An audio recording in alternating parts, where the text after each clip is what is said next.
World War I, 1914 and 1918. I kind of set us up for this discussion when I gave you the presentation on the opening presentation on Towards the Modern Age. World War I. Told you we were heading towards a time of cultural crisis. A time, pretty tough time in the history of Western culture. I mean, it's probably third in line after the fall of Rome and the collapse of civilization in Western Europe, and bubonic plague in the 14th century. World War I would be a close third in terms of really bad things that happened to the culture, major crises for the culture. There's a lot of crises that are involved in World War I. World War I spins out. It involves all kinds of issues, okay, which are in themselves culturally significant issues and crises, and you put it all together into World War I. It's really big. It's really big.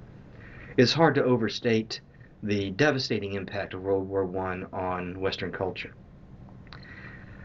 For one thing, the world had never seen this kind of devastation, the bloodiness and destruction of World War I.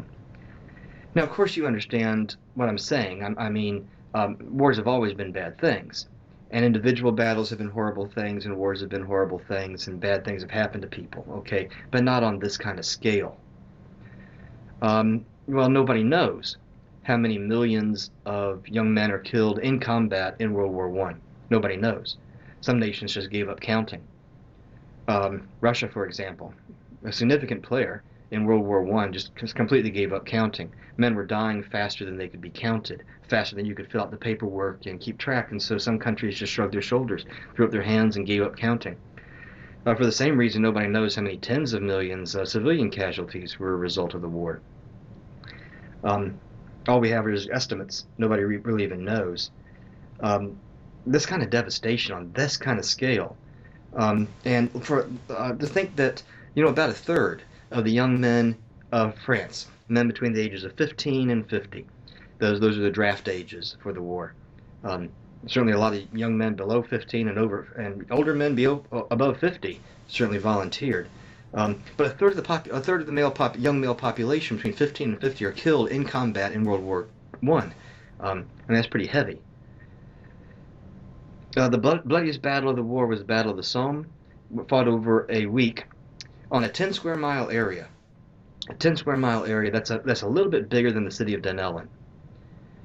A 10 square mile area, the city limits of Dunellen. In a 10 square mile area at the Battle of the Somme, in a week, 1 million young men were killed. That's 3 times the population of Marion County. You take 3 times as many people who live in Marion County, send them into Dunellen. That's what we're talking about.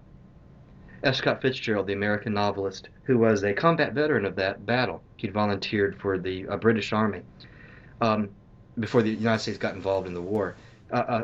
He said, describing the battlefield at the end of that week, he said the entire field was a bloody rug. Men were dying so fast they couldn't be pulled off the battlefield. And as armies moved back and forth, they just ground up the bodies into the ground of 1 million men. 3 times the population of Marion County in a city the size of Dunellen. Well, I mean, that's pretty heavy stuff, okay? And nothing like this had ever been seen before. I know wars have always been horrible things, but nothing like this. And there are several reasons why World War I is a major cultural crisis. For one thing, something that made all these deaths possible was something that was supposed to be good, and that was science and technology. Western culture had put a lot of faith in science, that science and technology would lead to a better world. And instead it leads to these kind of deaths. And Western culture discovers that science and technology isn't morally a good thing or a bad thing. It depends on the morality of the people who make the kinds of decisions, and those moral decisions are what's important. That science in and of itself is morally neutral. What people decide to do with science and technology. But you have a situation in World War I where really for the first time you have aerial bombardments. Here you have an American bomber, a German bomber here. The first real use of mechanized artillery. Here you see a tank from World War I. the kind of technology necessary for this is really the first time to use it. Here, you see a chemical gas attack. World War I is the first large-scale use of chemical warfare, and to be honest, outside of like Saddam Hussein on a smaller scale, really the last big-scale use of chemical warfare. I mean, look you let loose the tank, the chemical tanks, and you wait for the wind to blow towards your enemy. You open those up and blow the gas towards your enemy. You kind of hope that the gas doesn't come back on top of you. The wind doesn't shift its direction and blow back on you. It's gruesome. I won't show you. It's gruesome to see the victims of mustard gas attacks and so on. Gruesome depictions. A terrible thing. Here you have another. This is a chemical gas attack at Somme, up here. That battle I described to you earlier. The release of mustard gas across a huge amount of territory. I mean, nobody ever seen anything like this before, and outside of very few people ever since. You have the kinds of internal combustion engines and trucks and vehicles to be able to haul around artillery pieces like this that had never been seen in land warfare before. To be able to take artillery pieces that you would have on a great big huge battleship and be able to move them around rapidly on land. The development of automatic weapons and so on. Here you see two British soldiers wearing their gas masks. Now you know why. This kind of technology and science and really never been seen before, not on this kind, and to see this kind of death and destruction on this kind of a scale. Oh, it's pretty heavy stuff. All right. Another reason why World War I is a major hit on the culture is that, all of the nations that are involved in World War I, certainly on what we call the Western Front, I would argue on the Eastern Front too, but certainly on the Western Front, they all have one thing in common, and that is, it's this course. They all share a common culture. If you'd gone to college in, let's say, 1913, the year before World War I breaks out, if you'd gone to college in London or Paris or Berlin or Vienna or Brussels or Ocala for that matter, at some point in your college career you would have studied what you're studying in this course. You would have taken a look at Athens, you would have taken a look at the Hebrew legacy, you would have talked about Rome, you would have talked about the fall of Rome, the Middle Ages, the Renaissance. And at some point, your professors you would look at pictures of Michelangelo's Sistine Chapel, and at some point your professors would try to communicate to you that all of this stuff has something to play in your life, that Athens just didn't happen to other people, but that what develops out of Athens is a part of your life because it provides a foundation for the culture that you live in, that this is all a part of you, that somehow it's connected to you. And, they all share the same culture. And at the end of World War I, it's a legitimate question to ask what was the whole point of that culture, if all it led to was to this terrible war, all this destruction. And everything we've talked about in the course so far gets called into question. All the values, all the ideals, everything is called into question. At the end of World War I, F. Scott Fitzgerald, that American novelist I mentioned to you, writes, he says, now all the gods are dead. Now all the gods are dead. That means nobody knows what to believe anymore. Nobody agrees on what the rules are. Nobody agrees even on what's right and wrong. We'll be talking about that in class, or rather in the presentation I'm going to give you on modernism. Nobody agrees on what's right or wrong. Everything is called into value. Maybe that democracy thing, those Republican values that come out of Rome, maybe that's a bad idea. Maybe people shouldn't have the power. Maybe we do need dictatorships. But that becomes a viable option. Maybe the individual isn't so important after all right? Maybe rationalism isn't a very important thing either. All these values of Western culture we've been talking about gets called into question. Like F. Scott Fitzgerald says, all the gods are dead. Whenever I talk about World War I, I like to make mention of a poem. It's a poem by a man named William Butler Yeats. It's a poem called The Second Coming. You have an excerpt of the poem on page 559 in the earlier edition, and It's somewhere in the more recent edition. You don't need it. I'm going to show it to you. You have an excerpt of it in your textbook. I'm going to show you the whole poem in just a second. I jotted down one page and not the other one. Don't worry about looking at it in the textbook. Okay, it's in there, but don't worry about it. William Butler Yeats, The Second Coming. It's Yeats is an Irish poet. The Second Coming, almost universally held up as the best example of the modern mind, the best illustration of the Western mind at the end of World War I. The Second Coming by William Butler Yeats is an example of iconography in literature. Although you won't see that iconography in the section that you do have in your textbook. I wish they'd just given you the whole poem. I've got the whole poem here. You can see it's not much bigger than what they gave you in your textbook. The portion in your textbook starts off actually with the third line of the poem. It starts off, "Things fall apart.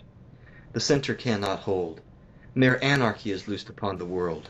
The blood-dimmed tide is loosed, and everywhere the ceremony of innocence is drowned. The best lack all conviction, while the worst are full of passionate intensity." Things fall apart.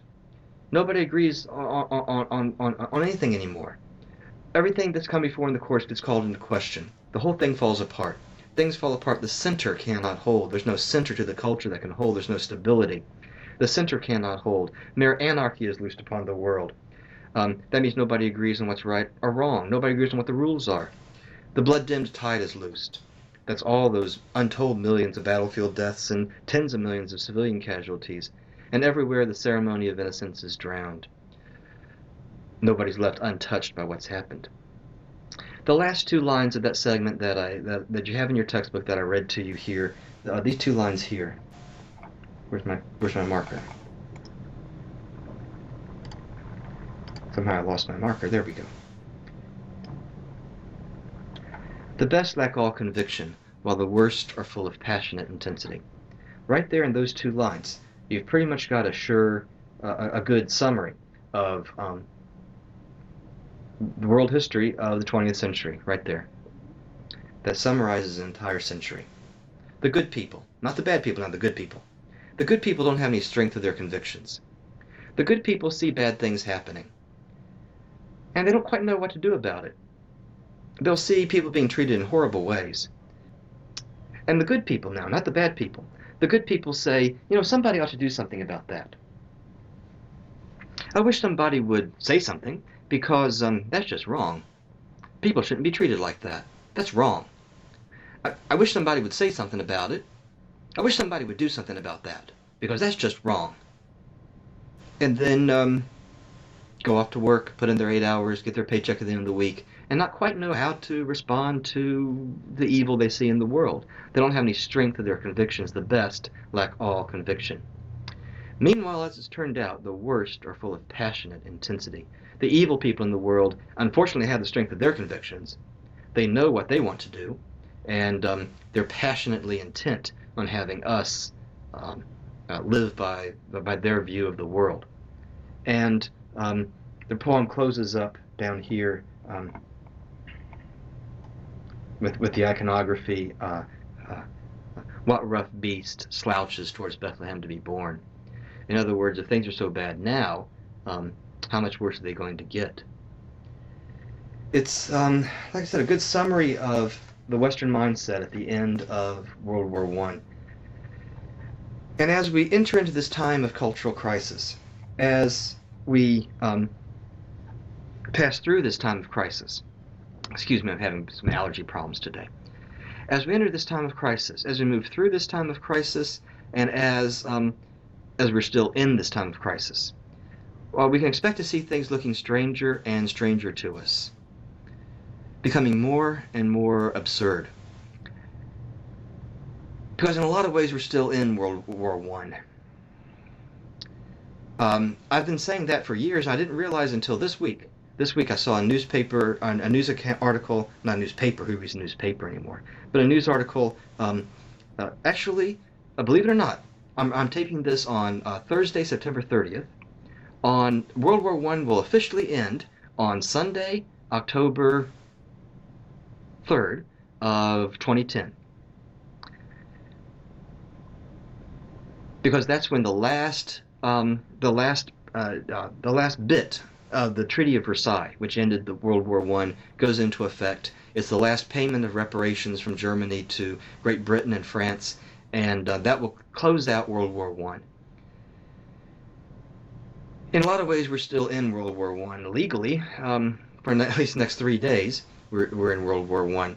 But in other ways too, okay? The cultural issues, the economic, social, these issues haven't been dealt with. All right. In the world history course, we'd have gotten to World War I a lot sooner. And after we got to World War I would be drawing lines between World War I and all the rest of the bad stuff for the rest of the semester. Because World War II, this is not a bombshell here. World War II is simply World War I Part 2. One effect of World War I is that the Tsar loses power in Russia. He's replaced eventually by the Communist Party. We see the Soviet Union. And the Cold War between the West and Russia, the Soviet Union and the West, a direct result of World War I. The Korean conflict, a result of World War I. The Vietnam conflict, the result of a line that wasn't drawn on a map at the end of World War I. And in retrospect, maybe it should have been. There's a straight line from World War I to the development of what's called Wahhabi Islam in what after World War I is now Saudi Arabia. That's it's a small group of Islam now, but a pretty vocal group, a pretty active group. That's a part of Islam that Al Qaeda is a part of. A small group, okay, but a pretty dangerous group. Part of the problem of putting of allowing one of the problems that Iraq had in coming up with a constitutional form of government after getting rid of Saddam Hussein is that Iraq is simply a bunch of lines drawn at the map at the end of World War I. And somebody got a map and drew out the lines and said, okay, from now on we're going to call this part of the world Iraq. And within those lines are three different groups of people, and they don't get along with each other very well. And trying to come up with a system where all three groups feel protected and also feel involved, well, that was a long process. And it is a straight development of World War I.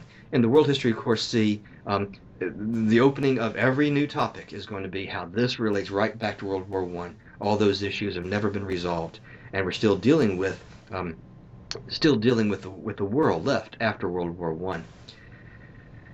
That might strike you as odd, but World War I really is ended really ended less than 100 years ago.